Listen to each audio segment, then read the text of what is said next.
బట్టి అప్పుడు ఆమెన్న సంపన్ని, ఆమె కులంలో కానీ మతంలో కానీ ఆ ఉన్నటువంటి గ్రీకు దేశస్తుల్లో ఉన్నటువంటి ఆ మహిళ ఉన్నతమైన స్థితిలో ఉన్నటువంటి ఆమె ఎక్కడికి వెళ్ళినా తగ్గిపోయిందని చెప్పి తిరిగింది, కానీ ఎక్కడికి వెళ్ళినా తగ్గలేదు. దేవుని దగ్గరకు వచ్చిందంట ఆశపడి.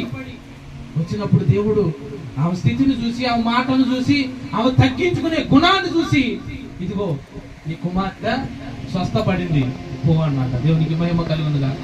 ఒక శతాధిపతి వచ్చిందంట దేవుని దగ్గరికి.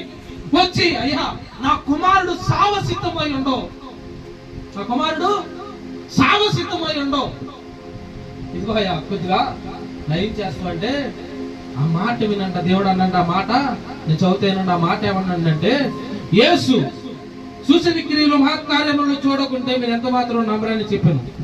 అప్పుడంట చూడండి 4వ అధ్యాయము, యోహాను సువార్త 4వ అధ్యాయం